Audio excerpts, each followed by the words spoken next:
students, today we are discussing about chemical kinetics. Important questions of chemical kinetics from 2012 to 2020 board exam.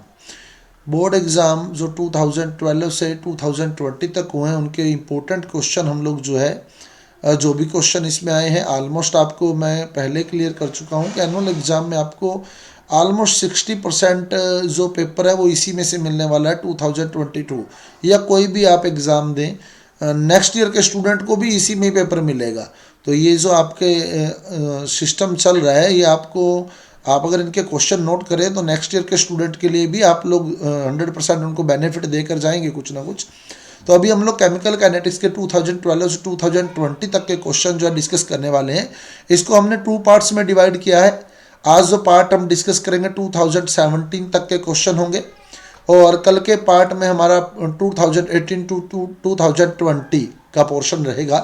तो board exam 2012 से हम लोग start कर रहे हैं।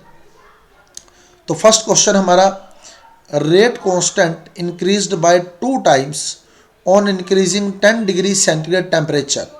जब 10 डिग्री सेंटीग्रेड टेम्परेचर इंक्रीज करते हैं तो रेट कांस्टेंट जो है वो 2 टाइम इंक्रीज हो जाता है। Explain with distribution curve. Distribution curve के थ्रू इसको एक्सप्लेन करना है। तो आप लोगों ने जो मैक्सवेल बोल्ट्जमैन कर्व पढ़ा था उसी को हम लोग डिस्ट्रीब्यूशन कर्व भी बोलते हैं। तो मैक्सवेल बोल्ट्जमैन कर्व जो है वो कर्व जो है उसमें Ne/Nt यानी मोलिक्यूल्स का जो फ्रैक्शन है और एनर्जी के बीच जो है वो ग्राफ प्लॉट किया है। इसमें एक हमने जैसे यहाँ वैल्यू फिक्स कर दी कि एक्टिवेशन एनर्जी की ये वैल्यू है। तो जो मॉलिक्यूल एक्टिवेशन एनर्जी से हाई एनर्जी रखते हैं या उसके इक्वल एनर्जी रखते हैं वही मॉलिक्यूल जो है प्रोडक्ट में कन्वर्ट होते हैं, वही मॉलिक्यूल प्रोडक्ट में कन्वर्ट होते हैं। तो जब हम लोग ग्राफ प्लॉट करते हैं T डिग्री सेंटीग्रेड टेम्परेचर पर तो ये ग्राफ जो है हमारा इस तरह से T डिग्री सेंटीग्रेड पर ये ग्राफ आया अपना, T डिग्री सेंटीग्रेड पर ये ग्राफ आ गया। और अब जो पार्ट एक्टिवेशन एनर्जी के इक्वल या इससे हाई एनर्जी रखता है, इट मीन ये जो वैल्यू है यही वैल्यू प्रोडक्ट बनाएगी। इतना ही फ्रैक्शन जो है मॉलिक्यूल का वो प्रोडक्ट में कन्वर्ट होगा T डिग्री सेंटीग्रेड पर। ये अपने T डिग्री सेंटीग्रेड पर प्लॉट किया है, T डिग्री सेंटीग्रेड टेम्परेचर रखा है। और ये हो गया फ्रैक्शन ऑफ मॉलिक्यूल या fraction of reactant which form product at 10 degree T degree centigrade, T degree centigrade.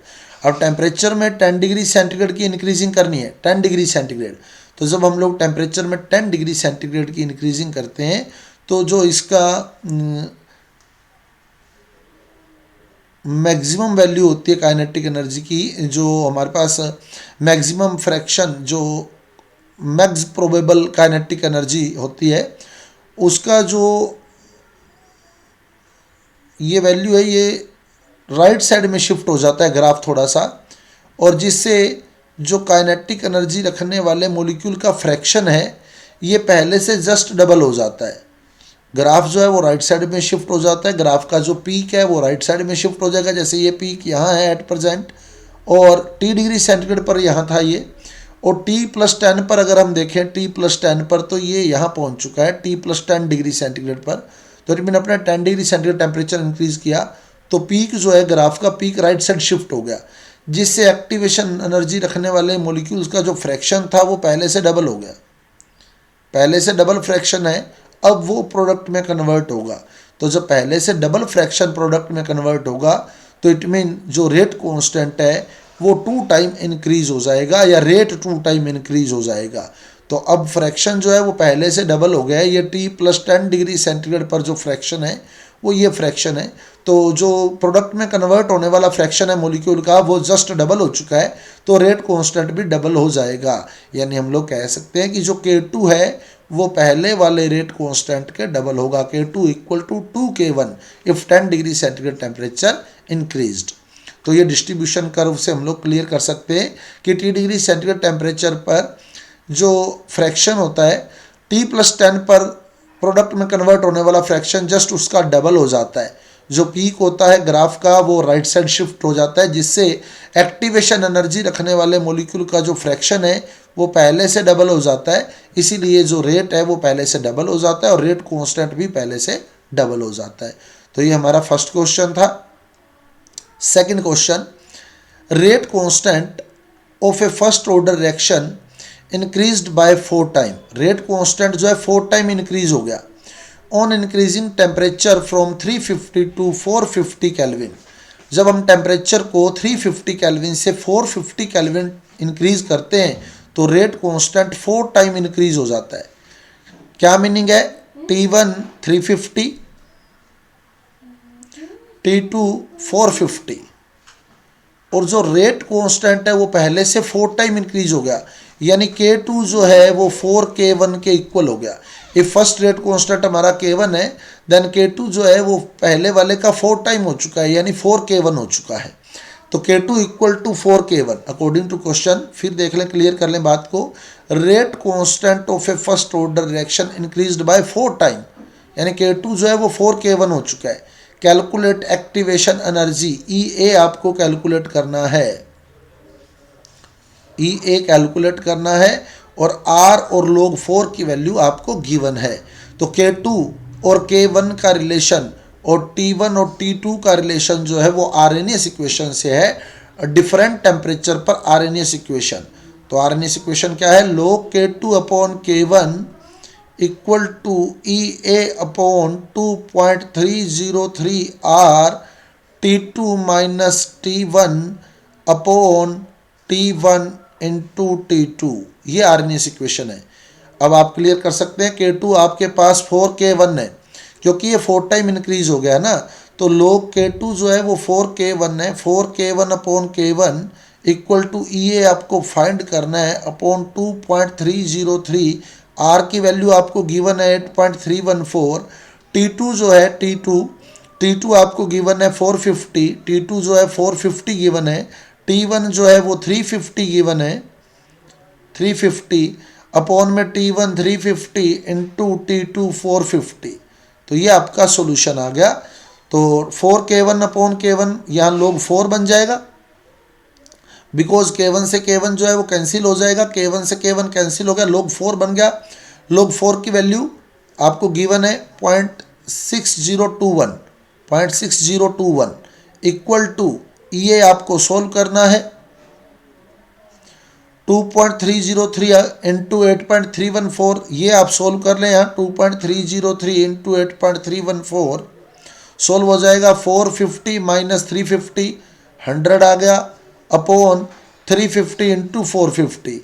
तो 20 से 20 यहाँ भी कट हो जाएंगी, 20 से 20 कट हो जाएंगी और आपका रह जाएगा 35 इंटू 45। ये 20 से 20 कट हो जाएंगी, 35 इंटू 45 इंटू 8.314 इंटू 2.303, और ये इधर भी मल्टीप्लाई में आ जाएगा। It mean EA equal to 0.6021 into 2.303 into 8.314 into 35 into 45। ये एक्टिवेशन एनर्जी हम लोग सोल्व कर देते हैं इस तरह से। तो ये हमारा आंसर आ जाएगा। क्लियर है question? Yes sir. Next question, अब ये देखो आप और में आया है ना इसके, तो दोनों में से एक क्वेश्चन हमें चूज करना होता है। Rate of reaction increased in presence of catalyst, explain this statement with graph between reaction coordinate and energy. Reaction coordinate and energy के बीच ग्राफ प्लॉट करके अपने को क्लियर करना है कि कैटलिस्ट की प्रेजेंस में रेट ऑफ रिएक्शन जो है इंक्रीज हो जाता है। तो रिएक्शन कोऑर्डिनेट, यहाँ रिएक्शन कोऑर्डिनेट आ जाता है और यहाँ एनर्जी। तो ये अपना ग्राफ बन जाता है in absence of catalyst, in absence of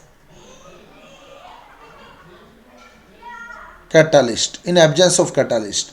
और ये जो वैल्यू है पीक से, ग्राफ के पीक और बेस के बीच की, ये होती है एक्टिवेशन एनर्जी EA। ये अपने यहाँ साइड में लिख देंगे EA। Activation energy in absence of catalyst, in absence of catalyst।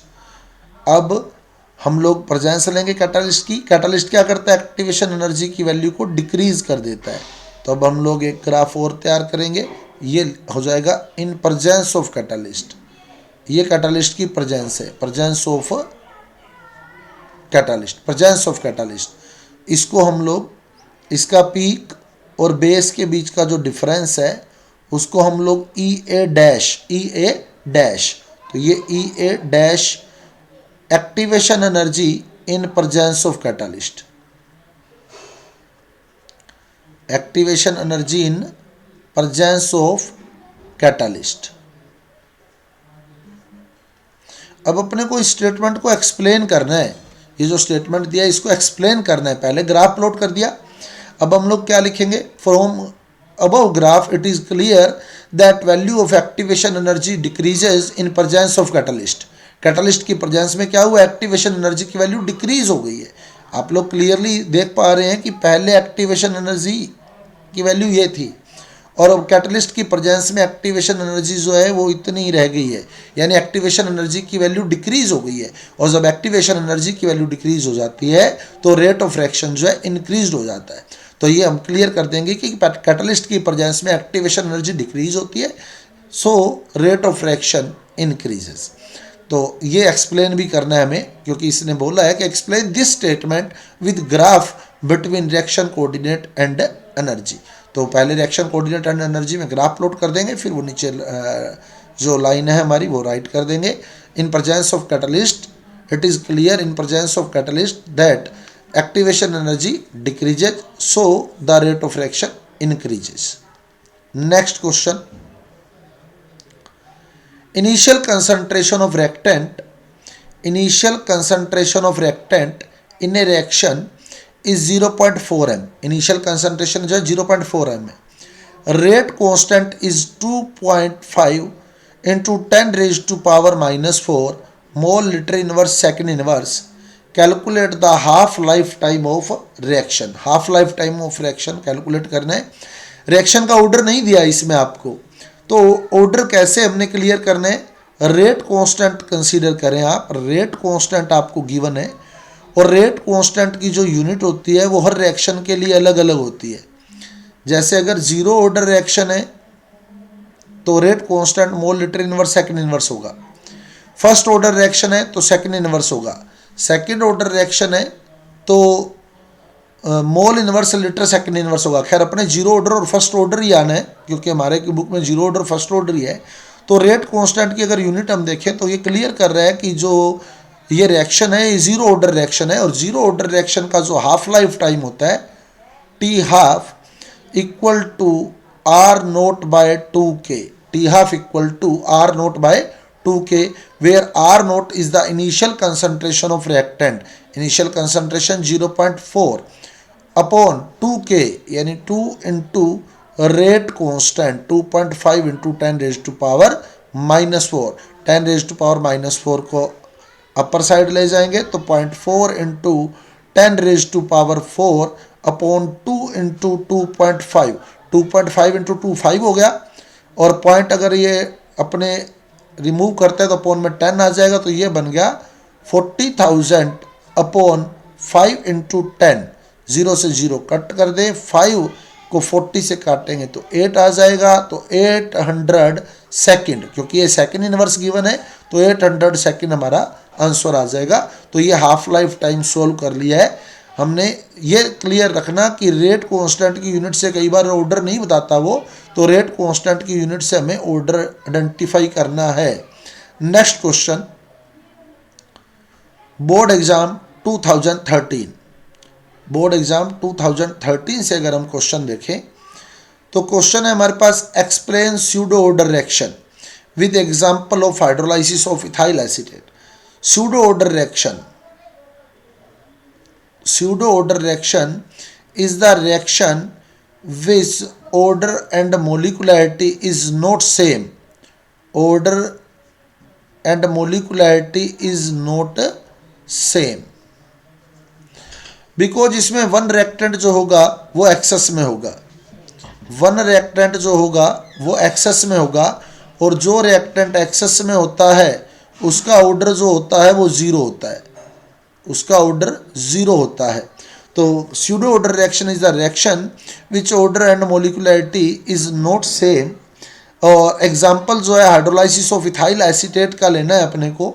Ethyl acetate CH3C double bond O C2H5 plus HOH in presence of acid, ये ज़रूर राइट करें, एसिड की प्रेजेंस में ही ये फर्स्ट ऑर्डर रिएक्शन है, ठीक है। बेस की प्रेजेंस में ये सेकंड ऑर्डर रिएक्शन हो जाती है, ऑर्डर एंड मोलिकुलरिटी सेम हो जाती है उसमें। तो ये H+ ज़रूर आप लोग यहाँ डिनोट करें, क्योंकि एसिड मीडियम में ही ये स्यूडो ऑर्डर रिएक्शन है। अब यहाँ से क्या होगा, इथाइल अल्कोहल की फॉर्मेशन हो जाएगी और एसिटिक एसिड की फॉर्मेशन हो जाएगी, acetic acid plus ethyl alcohol. तो ये रिएक्शन हम लोग राइट कर देंगे और नीचे क्लियर कर देंगे कि मोलिकुलरिटी कितनी है, 1 इथाइल एसीटेट है और 1 वाटर है, तो 2 मोलिकुलरिटी है। और इसमें वाटर का एक्सेस है तो ऑर्डर वाटर का 0 है, जिसका एक्सेस होता है उसका ऑर्डर 0 होता है। तो वाटर जो होता है इसमें एक्सेस में होता है, वाटर का ऑर्डर 0 है, so order equal to 1 only and only ethyl acetate. Rate of reaction जो है इथाइल एसीटेट पर ही डिपेंड करेगा, इसलिए इसका ऑर्डर 1 रहेगा, ऑर्डर 1 रहेगा। Next, write down the unit of rate constant for zero and first order reaction. तो zero order reaction के लिए जो रेट कांस्टेंट की यूनिट होती है वो होती है मोल लीटर इनवर्स सेकंड इनवर्स, और फर्स्ट ऑर्डर के लिए जो रेट कांस्टेंट की यूनिट होती है वो होती है only and only second inverse. तो जीरो ऑर्डर के लिए mole litre inverse second inverse, first order के लिए ओनली सेकंड इनवर्स, ये रेट कांस्टेंट की यूनिट है हमारे पास। Next question, define half life time. Define half life time. Half life time is that time at which concentration of reactant become half of its initial concentration. Half life time जो होता है वो किसी भी reaction का ऐसा time होता है जिस पर जो रिएक्टेंट की कंसंट्रेशन होती है वो हाफ इनिशियल कंसंट्रेशन की हाफ हो जाती है। Let initial concentration, if initial concentration is R naught, initial concentration R naught है, तो अगर अपने हाफ लाइफ टाइम की कंडीशन लें, हाफ लाइफ टाइम की कंडीशन लें, तो जो रिएक्टेंट की कंसंट्रेशन होगी वो इनिशियल कंसंट्रेशन की हाफ हो जाएगी, यानी हाफ रिएक्टेंट जो है वो प्रोडक्ट में कन्वर्ट हो जाएंगे। यूँ भी बोल सकते हैं अपने at half lifetime is that time at which half of reactant converts into product। तो हाफ रिएक्टेंट जो होते हैं वो प्रोडक्ट में कन्वर्ट हो जाते हैं, हाफ रिमेनिंग रह जाते हैं। तो यानी जो रिएक्टेंट की कंसंट्रेशन होती है वो इनिशियल कंसंट्रेशन की हाफ रह जाती है। R equal to R nought by 2। अब अपने को फर्स्ट ऑर्डर के लिए फॉर्मूला डिराइव करना है। फर्स्ट ऑर्डर के लिए, तो फर्स्ट ऑर्डर के लिए पहले आपको रेट कांस्टेंट का फॉर्मूला क्लियर होना चाहिए। तो फर्स्ट ऑर्डर के लिए rate constant K equal to 2.303 by T log R nought by R। K equal to 2.303 upon T log R nought by R, क्योंकि अपने को हाफ लाइफ टाइम सोल्व करना है इसलिए T को सोल्व करो, T को। Then T equal to 2.303 upon K log R nought by R। T equal to 2.303 by K log R nought upon R। If T equal to T half, T जो है half life time है, तो जो reactant की concentration होगी वो initial concentration की half हो जाएगी। तो T को आप T हाफ पुट कर दें, T को T हाफ पुट कर दें और R को R नोट बाय 2 पुट कर दें। तो जब टाइम हाफ लाइफ टाइम के इक्वल होगा तो जो रिएक्टेंट की कंसंट्रेशन होगी वो इनिशियल की हाफ हो जाएगी। अब ये 2 जो है ऊपर शिफ्ट हो जाएगा। Then T half equal to 2.303 by K log R nought से R नोट कैंसिल, 2 ऊपर चला गया, log 2, और log 2 की वैल्यू 2.303 बाई K और log 2 की वैल्यू होती है 0.3010। 0.3010, और जब अपने 2.303 इंटू 0.3010 करेंगे तो फार्मूला बन जाएगा अपना t half equal to 0.693 by K.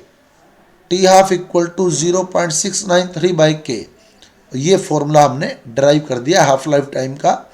तो इस तरह से हाफ लाइफ टाइम, पहले तो रेट कांस्टेंट पता होना चाहिए आपको, टाइम सोल्व करना है तो आप टाइम को इधर ले आए, और टाइम को जब आप हाफ लाइफ टाइम रखेंगे तो रिएक्टेंट की कंसंट्रेशन को इनिशियल का हाफ रख दें, यानी R0/2 रख दें, आपका आंसर आ जाएगा।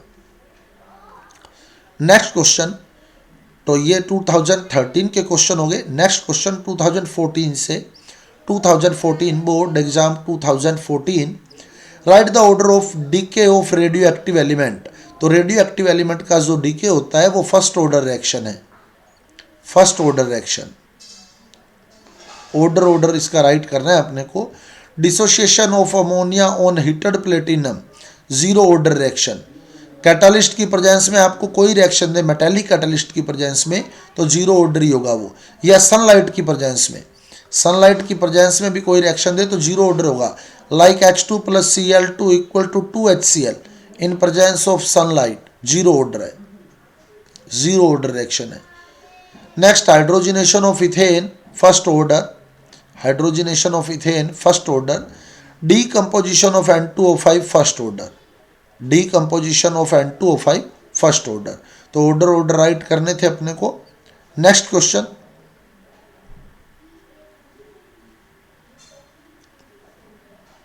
Define half life time. तो अभी अपने प्रूव किया था हाफ लाइफ टाइम, डिफाइन भी किया था, सेम आ गया। Prove that half life time of first order reaction does not depend on initial concentration of reactant. तो ये भी हमने अभी प्रूव किया half life time first order का। तो हमारा फार्मूला बना था T half equal to 0.693 by के। ये प्रूव करना है पूरा, जैसे अभी अपने क्लियर किया के से, वहीं से स्टार्ट करके ये कंप्लीट करना है अपने को। T half equal to 0.693 by K. तो यहाँ अगर अपने देखें तो टी हाफ के फॉर्मूले में कहीं भी R0 नहीं आया है, टी हाफ के फॉर्मूले में कहीं भी R0 नहीं आया है। तो जो प्रूव करता है कि फर्स्ट ऑर्डर का जो हाफ लाइफ टाइम है वो रिएक्टेंट की इनिशियल कंसंट्रेशन पर डिपेंड नहीं करता। तो पहले हाफ लाइफ टाइम को डिफाइन करना है और फिर प्रूव करना है कि फर्स्ट ऑर्डर का half life time initial concentration पर डिपेंड नहीं करता, क्योंकि यहाँ कहीं भी R0 फॉर्मूले में आपको सीन नहीं हो रहा है। तो from above formula it is clear that half life time of first order does not depend on initial concentration of a reactant। तो ये सेम क्वेश्चन रिपीट हो गया 2013 में भी और 14 में भी। अब मूव करें फर्स्ट 15 के क्वेश्चन की ओर, 2015 के क्वेश्चन की ओर।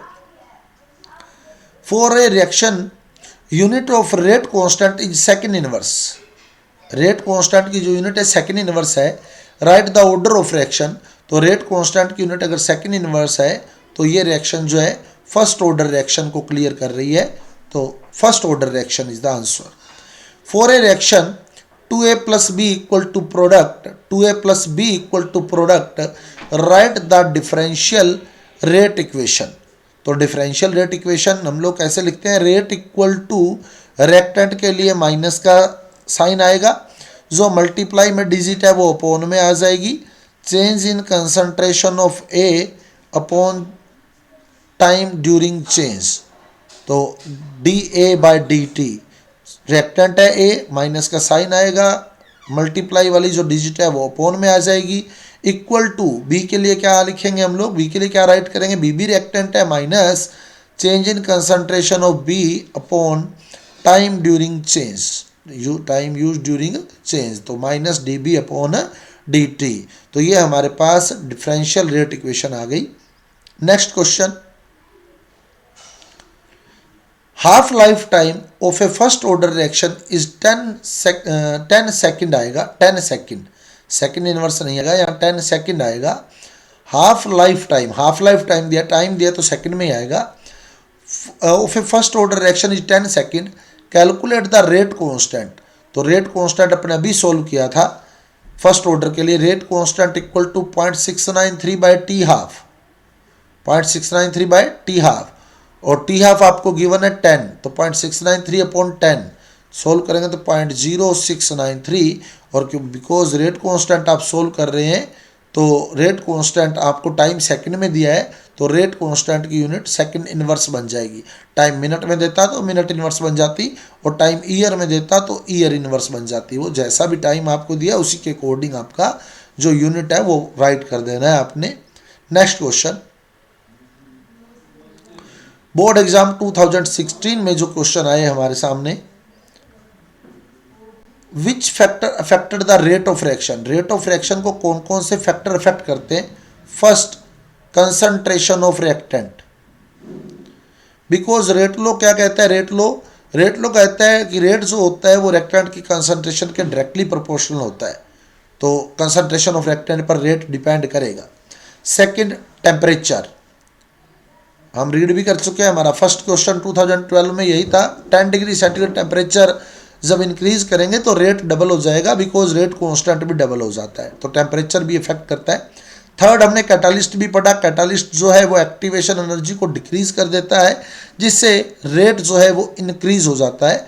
और अगर आप यहाँ राइट करना चाहते हैं तो surface area of reactant, surface area of reactant, तो रिएक्टेंट का सरफेस एरिया जितना ज़्यादा होगा रिएक्शन उतना इजीली होगी, यानी रेट ऑफ रिएक्शन ज़्यादा होगा। लाइक आप लोग पाउडर शुगर को वाटर में डिजोल्व करें और क्रिस्टलाइन शुगर को वाटर में डिजोल्व करें, तो पाउडर शुगर पहले डिजोल्व हो जाता है, पाउडर शुगर पहले डिजोल्व हो जाता है, बिकॉज पाउडर शुगर का सरफेस एरिया ज़्यादा होता है, तो ज़्यादा वाटर मॉलिक्यूल इससे जुड़ते हैं। पाउडर शुगर का सरफेस एरिया क्रिस्टलाइन शुगर के कंपैरेटिवली ज़्यादा होता है, तो ज़्यादा वाटर मॉलिक्यूल इससे कॉन्टैक्ट में आते हैं, तो ये जल्दी डिजोल्व हो जाता है, तो सरफेस एरिया ऑफ रिएक्टेंट। तो 4 फैक्टर हमने यहाँ राइट कर दिया, इनफ है। Next, define rate law, according to rate law of reaction, यहाँ अपने पहले तो रिएक्शन लिखे हम N1A plus N2B equal to product, N1A plus N2B equal to product. अब रेट लो क्या कहता है, रेट जो है वो डायरेक्टली प्रोपोर्शनल होता है कंसंट्रेशन ऑफ रिएक्टेंट के, product of concentration of reactant. और इसमें जो कंसंट्रेशन की पावर होती है वो मैंने small a and small b लगा दिया, जो कि ऑर्डर को यहाँ क्लियर कर रहा है। और N1 और N2 जो है, N1 और N2 जो है वो रिएक्शन की स्टोइक्योमेट्री को क्लियर कर रहे हैं, रिएक्शन की स्टोइक्योमेट्री को। तो जो ऑर्डर है वो स्टोइक्योमेट्री के इक्वल हो भी सकता है, और ऑर्डर जो है वो स्टोइक्योमेट्री के इक्वल नहीं भी हो सकता, तो हम लोग इसको यूँ राइट करेंगे कि A either equal to N1 और not equal to N1, same B equal to N2 और B not equal to N2। तो जो ऑर्डर है वो मोलिकुलैरिटी के इक्वल हो भी सकता है, यानी स्टोइक्योमेट्री के, ये मोलिकुलैरिटी है, स्टोइक्योमेट्री बोलते हैं इसको, मोलिकुलैरिटी है ये। तो हम लोग यूँ भी बोल सकते हैं कि ऑर्डर मोलिकुलैरिटी के इक्वल हो भी सकता है और नहीं भी हो सकता, यूँ भी राइट कर सकते हैं रेट लो को। तो rate is directly proportional to the product of concentration of reactant in which order और मोलिकुलैरिटी मे बी सेम और नॉट, यूँ भी राइट कर सकते हैं इसको, ऑर्डर एंड मोलिकुलैरिटी जो है वो सेम हो भी सकते हैं और सेम नहीं भी हो सकते, that is the rate low. Next question, derive the formula of rate constant of zero order reaction, rate constant का फॉर्मूला निकालना है जीरो ऑर्डर के लिए। तो जीरो ऑर्डर के लिए रेट कांस्टेंट का फॉर्मूला अपने को डिराइव करना है, rate is directly proportional to concentration of reactant. अभी हमने लिखा रेट लो, रेट लो यही है कि रेट जो होता है वो रिएक्टेंट की कंसंट्रेशन का डायरेक्टली प्रोपोर्शनल होता है, और इसकी जो पावर होती है वो ऑर्डर को क्लियर करती है। तो अभी जीरो ऑर्डर है तो हम लोग पावर जीरो लगा देंगे, जीरो ऑर्डर है तो पावर जीरो लगा देंगे, और जब डायरेक्टली प्रोपोर्शनल का साइन हम लोग यहाँ से रिमूव करेंगे तो इक्वल टू आएगा, और यहाँ कांस्टेंट आ जाएगा के, आर की पावर जीरो है तो आर की पावर जीरो की वैल्यू 1 हो जाएगी, देन रेट इक्वल टू के। और अगर रिएक्टेंट के रिस्पेक्ट में मैं रेट लिखता हूँ तो क्या साइन लगाएंगे हम लोग, minus change in concentration of reactant upon time during change in time, तो minus dr/dt equal to K, dt इस साइड ले जाएं तो क्या बनेगा, minus dr equal to K dt। अब इसका इंटीग्रेशन ले लें, then minus dr equal to K D T, integration ले लिया इसका, डी आर का इंटीग्रेशन आर हो जाएगा माइनस आर, के का के ही आ जाएगा, डी टी का इंटीग्रेशन टी हो जाएगा। बिकॉज लिमिट गिवन नहीं है, लिमिट गिवन नहीं है तो इसलिए यहाँ हमें रेट कांस्टेंट भी पुट करना पड़ेगा, जो हमने आई पुट कर दिया या सी पुट कर दें, जो भी है, वेयर आई इक्वल टू जो है इंटीग्रल कांस्टेंट, इंटीग्रेशन कांस्टेंट है आई। अब अपने को आई की वैल्यू चाहिए, आई की वैल्यू कैसे सोल्व करेंगे हम लोग, T equal to zero, at T equal to zero, T equal to zero मतलब रिएक्शन स्टार्ट नहीं हुई है, रिएक्शन स्टार्ट नहीं हुई है, then concentration of reactant equal to initial concentration of reactant. तो जो रिएक्टेंट की कंसंट्रेशन है ना आर, वो उसकी इनिशियल कंसंट्रेशन होगी। जब रिएक्शन स्टार्ट नहीं हुई तो जो रिएक्टेंट की कंसंट्रेशन है वो उसकी इनिशियल कंसंट्रेशन होगी। तो आपने टी को जीरो पुट कर दिया तो टी इंटू जीरो जीरो हो गया।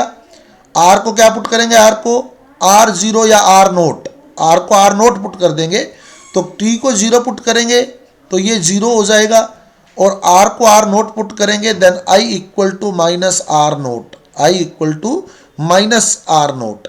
तो आई की value minus R nought solve हो जाएगी। अब आई की वैल्यू यहाँ पुट कर दें, आई की वैल्यू माइनस आर नोट है, then minus R equal to K T minus R nought, और आर नोट को इस साइड लें तो वो प्लस हो जाएगा, R nought minus R equal to K T, then के equal to R nought minus R by T. ये के की वैल्यू हमारे पास सोल्व हो जाती है जीरो ऑर्डर के लिए, जीरो ऑर्डर के लिए रेट कांस्टेंट की वैल्यू सोल्व हो जाती है। तो इस तरह से हम लोग जीरो ऑर्डर का रेट कांस्टेंट जो है वो ड्राइव कर सकते हैं। Next question, plot a graph which represent the effect of temperature on activation energy.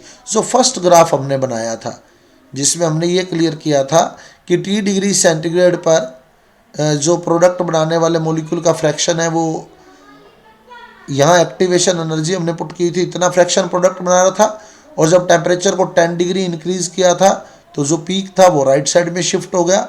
अब प्रोडक्ट बनाने वाले मॉलिक्यूल का फ्रैक्शन पहले से डबल हो गया, इसलिए जो रेट ऑफ फ्रैक्शन है वो भी डबल हो गया। तो ये ग्राफ जो है यहाँ हम लोग प्लॉट कर देंगे जो एक्टिवेशन एनर्जी पर टेम्परेचर के इफेक्ट को बता रहा है। Next, define pseudo first order reaction. अब प्रॉपर फर्स्ट ऑर्डर कह रहा है वो, तो pseudo first order reaction is the reaction which molecularity is 2 and order is 1। First order reaction है तो अपने को क्लियर करना पड़ेगा कि ऑर्डर 1 होगा इसका, मोलिकुलरिटी 2 एंड ऑर्डर 1। और इसके example hydrolysis of ethyl acetate, inversion of cane sugar, ये इसके एग्जाम्पल है। तो आगे क्या कहते हैं, which type of a reaction is the inversion of cane sugar. Cane sugar का इन्वर्जन कौन सी रिएक्शन है, तो यही रिएक्शन है, यही आंसर है pseudo first order reaction. Right the chemical equation, chemical equation आपने राइट करनी है, C12H22O11 प्लस वाटर, वाटर की यहाँ एक्सेस है, अगर आप राइट करना चाहते हैं तो आप राइट भी कर सकते हैं कि वाटर की एक्सेस है। एसिडिक मीडियम की प्रेजेंस में ये कन्वर्ट हो जाता है ग्लूकोज प्लस फ्रक्टोज में, ग्लूकोज प्लस फ्रक्टोज में, तो ये इसकी रिएक्शन बन जाएगी। नेक्स्ट,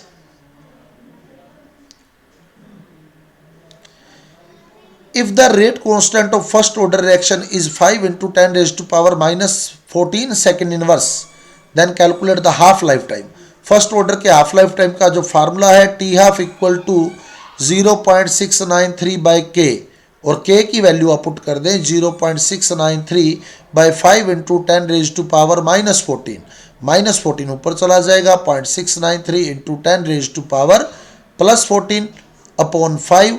तो प्लस 14 में से एक 10 निकाल लें, 10 रेज टू पावर 14 में से एक 10 निकाल लें, तो 0.693 into 10 raise to power 13 upon 5, cut कर लें इसको, 5 2 जा 10, 5 1 जा 5, 5 2 जा 10, और 0.693 को 2 से मल्टीप्लाई करेंगे, 3 2 जा 6, 9 2 जा 18, कैरी 1, 6 2 जा 12, 12 एंड 1 13, तो 1.386 into 10 raise to power 13।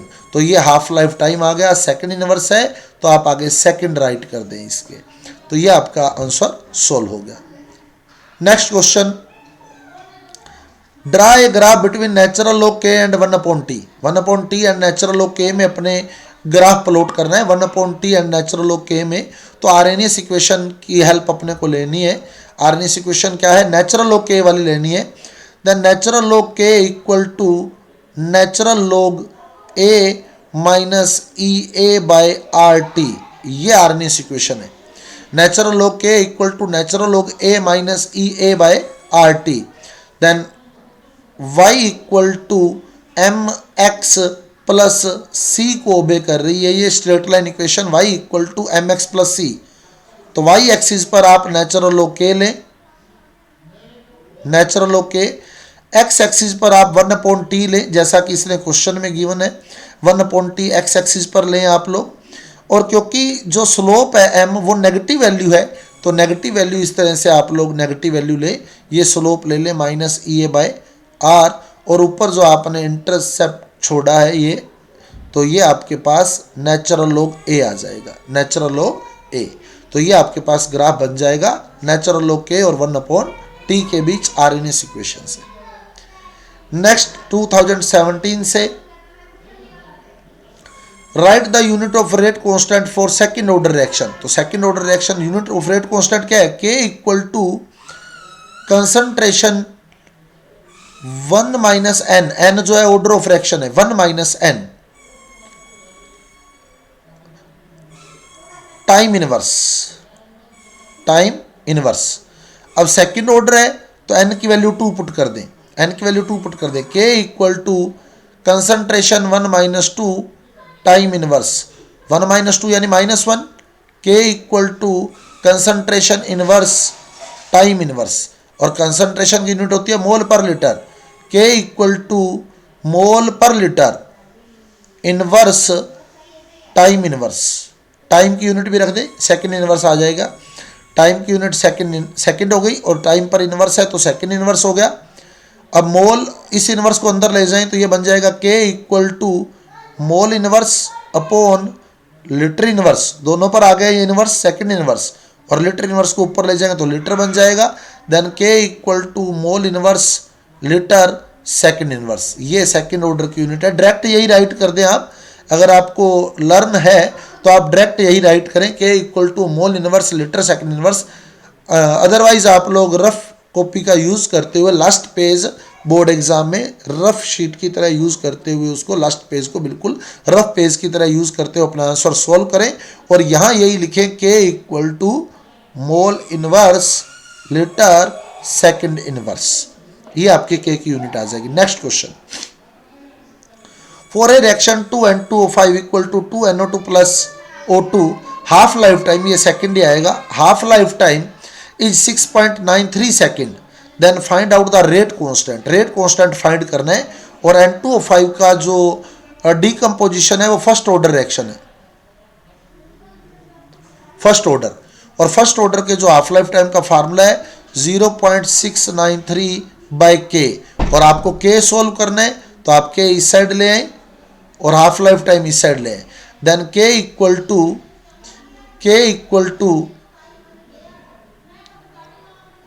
0.693 by T half, t half आपको गिवन है 6.93, तो 0.693 अपॉन 6.93, ये आपका आंसर सोल्व हो जाएगा। तो ये आप इसको अपॉन में 1000, ये 100, 693 कट, 2020 कट 1/10 यानी 0.1, और सेकंड में गिवन है तो सेकंड इनवर्स, ये आपके पास सोल्व होगा 12th क्वेश्चन।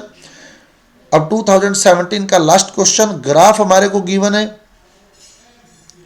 ग्राफ गिवन है, ग्राफ में कहता है x और y क्या है, x और y क्या है, तो x जो है ये एक्टिवेशन एनर्जी है, ये भी हमने डिस्कस किया था, x एक्टिवेशन एनर्जी है, एंड y जो है, y क्या है, y क्या है, रिएक्टेंट और प्रोडक्ट के बीच का जो डिफरेंस होता है ना वो एंथैल्पी चेंज होता है रिएक्शन का,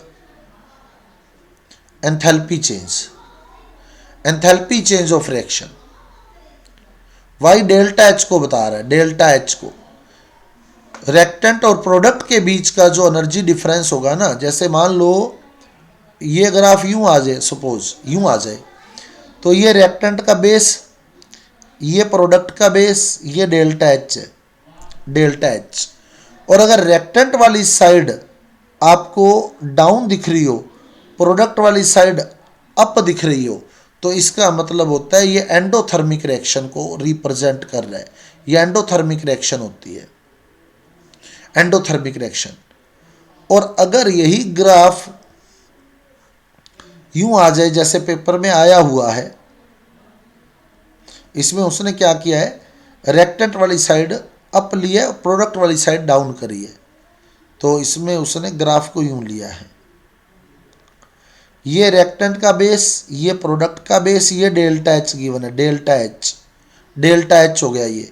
और ये जो है एक्सोथर्मिक रिएक्शन को रिप्रेजेंट कर रहा है। बस इतना ही फर्क होता है। अगर प्रोडक्ट वाली साइड डाउन जाती है तो एक्सोथर्मिक रिएक्शन होती है, रिएक्टेंट वाली साइड डाउन रहती है तो एंडोथर्मिक रिएक्शन को रिप्रेजेंट करता है। और ये आपके पास एक्टिवेशन एनर्जी है, एक्टिवेशन एनर्जी। और आपको एक्स डिफाइन करना है, यानी एक्टिवेशन एनर्जी डिफाइन करनी है। एक्टिवेशन एनर्जी क्या है? The minimum value of energy which required to reactant so that it can converted into product। Minimum amount होती है ये एनर्जी की जो रिएक्टेंट को रिक्वायर्ड होती है प्रोडक्ट में कन्वर्ट करने के लिए, प्रोडक्ट में कन्वर्ट होने के लिए। अगर इससे एनर्जी कम रह गई, एक्टिवेशन एनर्जी से कम रहेगी, तो रिएक्टेंट कभी प्रोडक्ट में कन्वर्ट नहीं होगा। फॉर एग्जांपल आपको अभी 33 मार्क्स चाहिए पास होने के लिए, 33% चाहिए, तो आप यही मान लें कि ये एक्टिवेशन एनर्जी है। मिनिमम इतनी एनर्जी होगी तो ही आप प्रोडक्ट में कन्वर्ट होंगे, यानी आप आगे जा पाएंगे, अदरवाइज आप रिएक्टेंट ही रह जाएंगे, यानी जिस क्लास में है उसी क्लास में स्टैंड करेंगे बाद में, है ना। तो ये मिनिमम वैल्यू है। अगर इससे ज़्यादा आ गए तो फिर पास आउट है ही अपने। मान लो 60% आ गई तो फिर तो पास आउट है ही। तो एक्टिवेशन एनर्जी मिनिमम वैल्यू है एनर्जी की जो रिएक्टेंट को प्रोडक्ट में कन्वर्ट करने के लिए रिक्वायर्ड है। तो ये आपके 2017 तक के क्वेश्चन जो है हमने सॉल्व कर लिए।